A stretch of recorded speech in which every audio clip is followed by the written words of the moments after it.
বিজয় দিবসের সকালটা আরও রঙিন করলেন হাসান মাহমুদ, শেখ মেহেদীরা। অবিশ্বাস্য ম্যাচ, বারবার পেন্ডুলামের মতো দুলে শেষ পর্যন্ত জয় বাংলাদেশের। শেষ ওভারের হিরো হাসান মাহমুদ। শেষ ওভারে 10 রান আটকে জোড়া উইকেট তুলে এনে দিলেন দুর্দান্ত জয়। রবম্যান পাওয়েল ভয় দেখালেও শেষ পর্যন্ত বিজয় দিবসে লিটনের নেতৃত্বে বিজয় বাংলাদেশেরই। 148 রানের মাঝারি মানের টার্গেট দেওয়ার পর বল হাতে দুর্দান্ত শুরু পায় বাংলাদেশ। প্রথম 2 রানের মধ্যেই 2 উইকেটের দেখা পান টাইগাররা।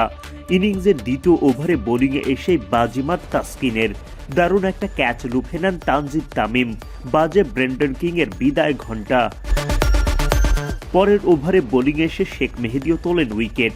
ডাউন দ্য উইকেটে এসে বোকা বনে যান নিকোলাস পুরান। চমৎকার স্টাম্পিংয়ে উল্লাস শুরু লিটনের। দ্বিতীয় উইকেটের দেখা পায় বাংলাদেশ।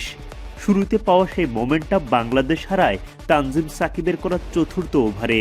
ওয়াইড বাই 4, 3 ছক্কা 4-এ সাকিব ওই ওভারে খরচ করেন 25 রান। এরপর মার্কুটে জনসন চার্লসকে ফিরিয়ে হারানো মোমেন্টাম ফেরান শেখ মেহেদী। নিজের 3 নম্বর ওভারে জোড়া উইকেট তোলেন মেহেদী। প্রথমে আন্দে ফ্লেচার, এরপর রস্টন চেইসকে সাজঘরের পথ দেখান তিনি। 2 দফাতেই ক্যাচ লুফে নেন wicket keeper Liton. 4 over bowling করে মাত্র 13 রান খরচায় শেখ মেহেদী তোলেন 1 হালি উইকেট। ওভার প্রতি খরচ মাত্র 3.2 রান। দলের জন্য তৈরি করেন শক্ত অবস্থান। মেহেদীর তৈরি করা শক্ত অবস্থানের পর সাফল্যের পাল্লা ভারী করেন তানজিম সাকিব ও রিশাদ হোসেন। সাকিব ফেরান মতিকে, আর আকিল বিদায় নেন রিশাদের বলে।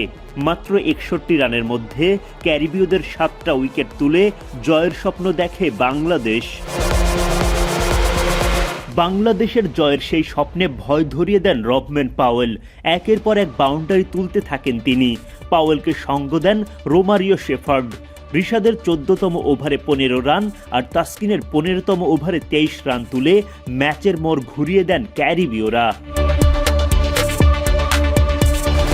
এরপর 50 তুলে নেন রবম্যান পাওয়েল। ওদিকে তাসকিন তুলে নেন শেফার্ডের উইকেট। ফলে জমে ওঠে ম্যাচ। শেষ ওভারের নাটকীয়তা।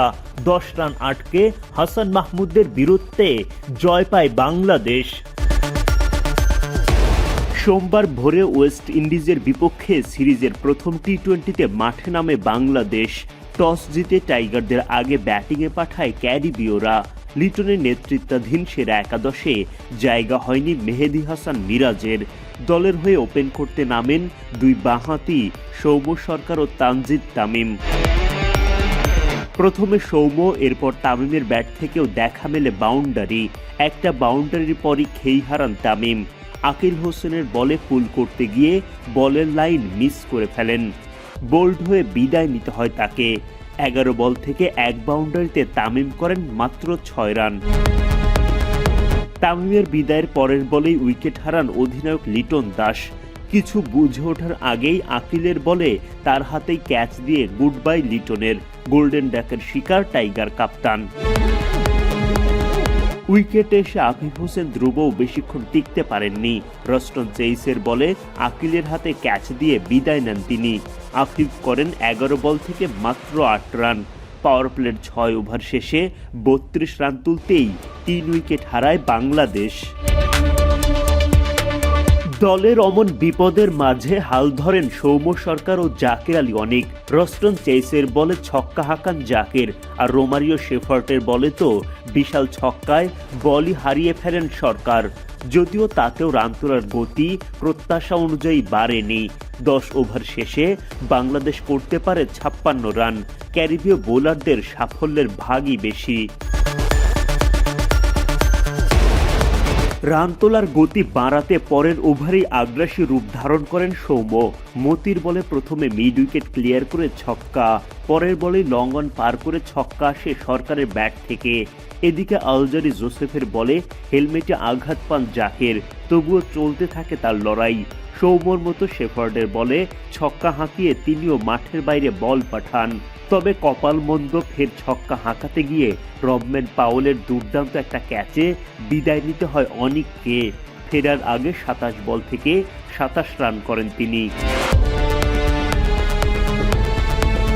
দলের হয়ে এক প্রান্ত আগলে রেখে ব্যাটিং করা সৌম্য বোল্ড ওবেদ ম্যাকয়ের বলে 50 পূরণের স্বপ্ন ভঙ্গ করে বিদায় নেন তিনি।